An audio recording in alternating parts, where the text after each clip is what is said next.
കാലത്ത് പെയ്യുന്നത്. പിന്നെ ശനി 2.5 വർഷം, ഏകദേശം 2.5 വർഷത്തോളം ഒരു രാശിയിൽ സഞ്ചരിക്കാം. അപ്പൊ അതുകൊണ്ട് ശനിയുടെ മാറ്റവും സ്വാധീനം ചെലുത്തും നമ്മളുടെ കാര്യങ്ങളിൽ. അപ്പൊ ഇവിടെ ഇപ്പോ പറയാൻ പോകുന്നത്, നമുക്ക് ശനി കുറച്ച് പ്രശ്നം ഉണ്ടാക്കാവുന്നത് ഏത് കൂടുതലാക്കാണ്, ഏതൊക്കെ കൂടുതലാക്കാണ്, അല്ലെങ്കിൽ ഏതൊക്കെ നക്ഷത്രങ്ങൾക്കാണെന്നുള്ളതിനെ കുറിച്ചിട്ട് നമുക്ക് പറയാം. നല്ലത് അല്ലെങ്കിൽ ഭേദപ്പെട്ട് വരുന്നത് നമ്മൾ പറയുന്നില്ല, എല്ലാം കൂടി പറയാൻ ആവശ്യം. അപ്പൊ ശനി ഈ മാറ്റം, അതായത് നീളത്തിലേക്കുള്ള ശനിയുടെ മാറ്റം കൊണ്ട് ഏതൊക്കെ നക്ഷത്രക്കാർക്ക് അല്ലെങ്കിൽ ഏതൊക്കെ കൂടുതലാക്കാണ്, അതുകൊണ്ട് സുഖമില്ലായ്മ അല്ലെങ്കിൽ നേരത്തെ കുറച്ച് കുഴപ്പം പിടിച്ചൊരു കാലഘട്ടം വരുന്നു എന്ന് നമുക്ക് പറയാൻ പറ്റും. പക്ഷെ ഇത് പൊതുവെയുള്ള ഫലമാണ്.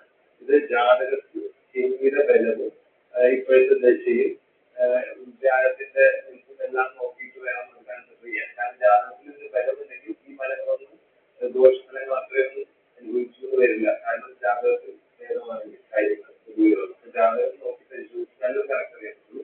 അതുപോലെ തന്നെ വ്യാഴത്തിന്റെ മാറ്റം കൊണ്ട് കാരണവശാലുള്ള ഗുണം ആണെങ്കിൽ പോലും ചിലപ്പോൾ അത്രയും കിട്ടില്ല ജാതകത്തിൽ ബലം ഇല്ലെങ്കിൽ. അപ്പൊ അത് നല്ലൊരു ജ്യോതിഷത്തിനെ വെച്ചിട്ട് പരിശോധിക്കണം, എന്നാലേ അത് കറക്റ്റ് ആവുള്ളൂ. പൊതുവേ ഉള്ളൊരു പറ്റി പറയുവാണെങ്കിൽ, അതായത് കണ്ടക ശനി വരുന്ന മിഥുന കൂടുതൽ, അതായത് ശനി അവരുടെ 10-ല്, മിഥുന കൂടുതലുടെ 10-ലാണ് ശനി സഞ്ചരിക്കുന്നത്.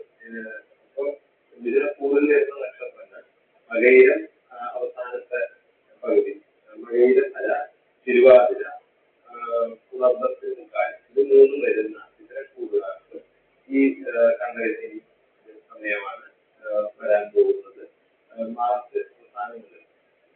പിന്നെ വരുന്നത് കന്നിക്കൂറാണ്, ഇവിടെ ശനി 7-ലേക്ക് വരികയാണ്. ഉത്രം, മുക്കാല്, അത്തം, ചിത്തിര ഈ നക്ഷത്രക്കാർക്കാണ് അത് വരുന്നത്. പിന്നെ ധനുക്കൂർ, അതായത് ശനി അവരുടെ 4-ലേക്ക് വരും, ധനുക്കൂറുകാരുടെ 4-ലേക്ക് വരും. അപ്പോൾ മൂലം, പൂരാടം, പ്രാർത്ഥിക്കാൽ ഈ നക്ഷത്രക്കാർക്ക് ഈ കണ്ടകശനി വരും. പിന്നെ മീനക്കൂർ, അതായത് ജന്മശനി, പുരുരുട്ടാതി, കാല്, ഉത്തരട്ടാതി, ജയം ഈ നക്ഷത്രങ്ങൾക്ക് കണ്ടകശനി, അതായത് ജന്മശനി, ജന്മത്തിൽ ശനി മീനത്തിൽ തന്നെയാണ് വരുന്നത്, ജന്മശനിയായിട്ടാണ്. ഇത്രയും ഈ പറഞ്ഞ ഇത്രയും കൂടുതൽ, ഈ 4 കൂടുതൽ അല്ലെങ്കിൽ ഇതിൽ വരുന്ന നക്ഷത്രങ്ങൾക്ക് ആണ് കണ്ടകശനി വരാൻ പോകുന്നത്. അപ്പോ നമുക്ക് അതിന്റെ പരിഹാരം പറയാം. അതിന് മുമ്പ് പൊതുവിൽ പറയുകയാണ്, പൊതുവിലാണ്, അതുപോലെ ജാതകത്തിലെ അനുസരിച്ചിട്ടൊക്കെയാണ് വ്യത്യാസം വരുന്നത്. പൊതുവിൽ പറഞ്ഞാൽ ഇത്രയും കൂടുതൽ നക്ഷത്രക്കാര് ആരോഗ്യ പൊതുവിൽ ശ്രദ്ധിക്കണം.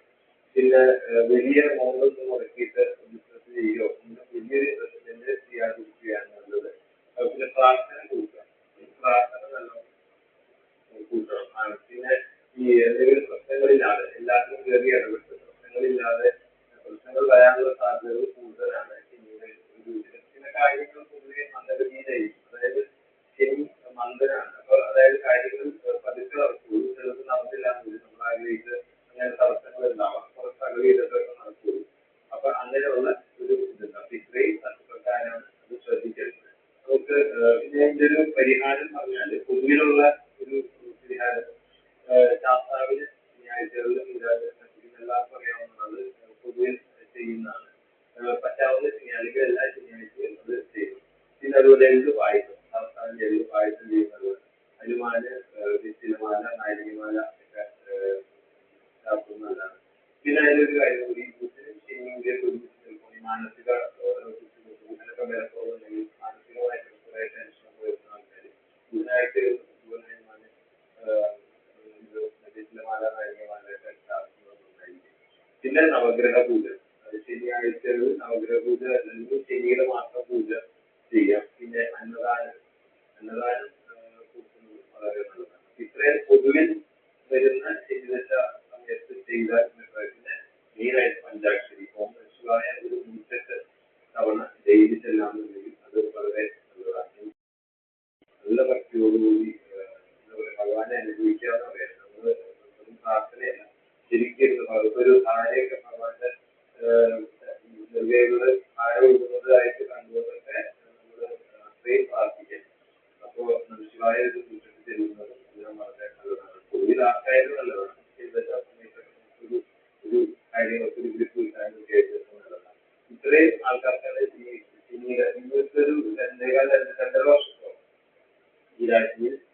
സഞ്ചരിക്കുമ്പോൾ ഉണ്ടാവുന്നത്. ഇത് മൊത്തം ദോഷമൊന്നും അല്ലെങ്കിൽ പേടിക്കുന്നതായിട്ടില്ല. നമ്മളത് കണ്ടറിഞ്ഞ് പ്രവർത്തിക്കുക. ഇതൊരു എന്താ പറയാ, ഈ ജ്യോതിഷം ഈ ജാതകശാലകളുടെ ഈ മാറ്റങ്ങളും പിന്നീട് മാറ്റങ്ങളെല്ലാം നമുക്ക് പേടിക്കാനോ അല്ലെങ്കിൽ മറ്റുള്ളതല്ല. നമ്മൾ അറിഞ്ഞിരിക്കുക. കൂടുതൽ പ്രശ്നങ്ങളിലേക്ക് പോകാതെ അധികം കാശ് നടത്താതെ ആരോഗ്യത്തിന് എന്തെങ്കിലും പ്രശ്നങ്ങൾ ഡോക്ടറെ കാണിക്കുക, അല്ലെങ്കിൽ ആ ഒരു രീതിയിൽ പോവുക. പ്രാർത്ഥന കൊടുക്കുക, എന്നതാണ് നല്ല കാര്യങ്ങൾ ചെയ്യുക, അങ്ങനെയൊക്കെ അതിനകത്ത് മാറ്റുന്നത്. പിന്നെ മെയിനായിട്ട് വരുന്ന വ്യാഴത്തിന്റെ മാറ്റം. വ്യാഴത്തിന്റെ മാറ്റം മെയ് പകുതിയോടുകൂടിയാണ് വ്യാഴം മാറുന്നത്. ഈ ഒരു വർഷം വ്യാഴത്തിന്റെ മാറ്റം വരും. അപ്പൊ ഈ വ്യാഴത്തിന്റെ മാറ്റം കൊണ്ട് അത്ര സുഖമില്ലാത്ത, അതായത് ജാതകശാലുള്ള മാറ്റം കൊണ്ട് സുഖമില്ലാത്ത ഒരു കൂടുതൽ മേടക്കൂടുതൽ അവർക്ക് മൂന്നിലേക്ക് വരും. അതായത് അശ്വതി, ഭരണി, കാർത്തിക കാലം. അതിനെ സംബന്ധിച്ച് വ്യാഴം മൂന്നിലാണ്. മൂന്നിൽ വന്ന ദൈവാലയം കുറച്ച് മഞ്ഞ് നിൽക്കുക എന്ന് പറയും. അപ്പോ അവര് ഒന്ന് ശ്രദ്ധിക്കണം. പിന്നെ ഡിജിറ്റൽ കൂടുതൽ നമുക്ക് ജന്മവ്യാഴമാണ്. അതായത് മകയിരം അല്ല, തിരുവാതിര, പുണർദത്തിൽ മുക്കാല്. അപ്പൊ ഡിജിറ്റൽ കൂടുതലായിട്ട് ജന്മവ്യാഴമാണ്. അത് ഇതല്ല, വ്യാഴം ജന്മത്തിൽ വരുന്നത്. അപ്പൊ അതൊന്ന് അവര് ഒന്ന് ശ്രദ്ധിക്കണം. പിന്നെ കർക്കിടകം നമുക്ക് 12 വരും. കർക്കിടക കൂടുതൽ, അതായത് പുണർദത്തിൽ കാല് പൂയം ആയില്ലേ. അപ്പൊ അവര് ഒന്ന് ശ്രദ്ധിക്കണം. കാരണം വ്യാഴം പറഞ്ഞിരിക്കുമ്പോൾ 12 വരും. പിന്നെ വൃശ്ചിക കൂടുതൽ, വിശാഖം കാല് അല്ല, വിശാഖം അവസാനത്തെ കാല്, അനിഴം തൃക്കേട്ട. അപ്പൊ അങ്ങനെ അവര് വൃശ്ചിക കൂടുതലായിട്ട് ശ്രദ്ധിക്കണം. അവർക്ക് അഷ്ടമത്തിലോട്ട് വരുന്നത് അത് നല്ലൊരു ഇതല്ല, ദൈവാധീനം പൂർണ്ണമായിട്ട് അംഗീകരിക്കാറുള്ളത്. പിന്നെ മകര കൂടുതൽ അവർക്ക് 6ലേക്ക് വരുന്ന മുക്കാല്, തിരുവോണം, അവിട്ടം അല. ഈ ഇതിൽ വെച്ച് മകര കൂടുതൽ ഈ നക്ഷത്രക്കാര് ഒന്ന് ശ്രദ്ധിക്കണം. അവർക്ക് വ്യാഴമായിട്ട് അത്ര ജാതകശാൽ അത്ര സുഖമല്ല. പൊതുവെ ദൈവാധീനക്കുറവുള്ളതെന്ന് പറയുന്നത്. ഇതിനകത്ത് നമ്മുടെ ജാതകത്തിന് വ്യാഴത്തിന്റെ ബലം, വ്യാഴത്തിന് നല്ല ബലം ഉണ്ടെങ്കിൽ ഇതിനകത്ത് ഈ പ്രശ്നങ്ങൾ അത്ര കണ്ട് അനുഭവിക്കണമെന്നില്ല. അതുപോലെ തിരിച്ചു വ്യാഴത്തിന് ബലമില്ല എന്നുണ്ടെങ്കിൽ ഇതിന്റെ ബുദ്ധിമുട്ടുകളും ഒക്കെ ചിലപ്പോൾ യോഗ്യമായിരിക്കും. അപ്പോൾ ജാതകം ശരിക്കും പരിശോധിച്ചാല് നമ്മൾ ഓരോ വ്യക്തിക്കും കറക്റ്റ് ആയിട്ട് ഇന്ന നാളാണ് എനിക്ക് പ്രശ്നമാണെന്ന് പറയുന്നതിനൊപ്പം അവരവരുടെ ജാതകത്തിൽ വ്യാഴത്തിന് ശരിക്കും ഒരു ബലം എത്രയാണെന്ന് നമ്മൾ അറിഞ്ഞിട്ട് അതിനനുസരിച്ചിട്ട് വരും. ഇതിനകത്ത് വിശ്വകൂടാരെ സംബന്ധിച്ച് അവർക്ക് കണ്ടവിശേഷം വരുവാണ് ജന്മവ്യാഴത്തിൽ. അതായത് മകയിൽ വരാത്തിൽ വളരാത്ത അവര് കുറച്ചുകൂടി കാര്യങ്ങൾ കണ്ടറിഞ്ഞ് എടുത്തുചാടി ചെയ്യാതെ ഒന്ന് കാര്യങ്ങൾ പുതിയ ഇരുത്തത്തോടും പക്വതയോടും കൂടി കാര്യങ്ങൾ കണ്ട് പ്രാർത്ഥനയോടുകൂടി കാര്യങ്ങൾ ചെയ്യേണ്ടതാണ്. പിന്നെ ഇതിന് പരിഹാരം എന്ന് പറഞ്ഞാൽ ഇത് വ്യാഴാഴ്ച ശ്രീകൃഷ്ണ ക്ഷേത്രത്തിൽ നമ്മകാലാവുന്ന രീതിയിൽ പലപ്പോഴും വെണ്ണ, അവല് എല്ലാം സമർപ്പിക്കാൻ, നിവേദിക്കാൻ. അധികം വഴിപാടുകൾ ചെയ്തു പോകാന്നുള്ളത് നിങ്ങളുടെ ജീവിതത്തിൽ നൽകില്ല. നമ്മുടെ വഴിപാടുകൾ വേണം ആവശ്യത്തിന് ചെയ്യാൻ. ബാക്കി ഇതുപോലെ നമ്മൾ എന്തെങ്കിലും ഇടാം, സമർപ്പണമായിട്ടോ അല്ലെങ്കിൽ അതുപോലെ തന്നെ പ്രാർത്ഥന, വിഷ്ണു സഹസ്രനാമോ എന്നും ജപിക്കുന്നത് നല്ലതാണ്. പ്രത്യേകിച്ച് വ്യാഴാഴ്ചകളിൽ ഒരിക്കലെടുക്കുക. വിഷ്ണു സഹസ്രനാമം ജപിക്കുക, നല്ല ഭക്തിയോടുകൂടി ജപിക്കുക. നല്ല വ്യത്യാസം വരും അതിനകത്ത്. പിന്നെ മഹാസുദർശൻ ഒരു ദേഹരക്ഷയാണ്. അതുപോലെ രാജഗോപാൽ കർമ്മസംബന്ധമായിട്ടുള്ള രാജഗോപാൽ ദേഹരക്ഷയൊക്കെ ധരിക്കുന്നത് നല്ലതാണ്. അതൊക്കെ ഒരാളെ കൊണ്ട് നമ്മുടെ ജാതകം പരിശോധിച്ചിട്ട് വേണം ഒന്ന് ചെയ്യാനായിട്ട്. വ്യാഴത്തിന്റെ ഒരു ബലം കിട്ടാനാണ് ദേഹരക്ഷയാണോ, കർമ്മസംബന്ധമായിട്ട് തടസ്സങ്ങൾ ചെയ്യാനാണോ, അതെല്ലാം നോക്കിയിട്ട് ചെയ്യും. പിന്നെ ഓം നമോ നാരായണായ തവണ ഇന്നും ജപിക്കുന്നത് നല്ലതാണ്. ഇത് വ്യാഴം അനുകൂലമായിട്ട് വരും. ഇപ്പൊ ഞാൻ ഈ പറഞ്ഞത് എല്ലാം വ്യാഴം കുറച്ച് ജാതകത്താൽ പ്രതികൂലമായിട്ട് ബാധിക്കുന്ന കൂടുതലായിരുന്നു. അതെല്ലാം അനുകൂലമായിട്ട് വരുന്നത് ശരിക്കും പ്രാർത്ഥന ഭക്തി പ്രാർത്ഥിക്കണമെങ്കിൽ അതിന്റെ പൂർണ്ണ അഡ്വാൻറ്റേജ്. ഇപ്പൊ ജാതകത്തിൽ വ്യാഴത്തിന് ബലമുണ്ട്, ജാതകത്താൽ 9-ലോ 11-ലോ അല്ലെങ്കിൽ നമുക്ക് അനുകൂലമായിട്ടുള്ള സ്ഥാനത്തിലോട്ടൊക്കെയാണ് വ്യാഴം വരുന്നതെങ്കിൽ അതിന്റെ പൂർണ്ണ ഒരു ഗുണം കിട്ടാനായിട്ട് അപ്പോഴും നമ്മൾ ഇതേപോലെ പ്രാർത്ഥന തുടരുക.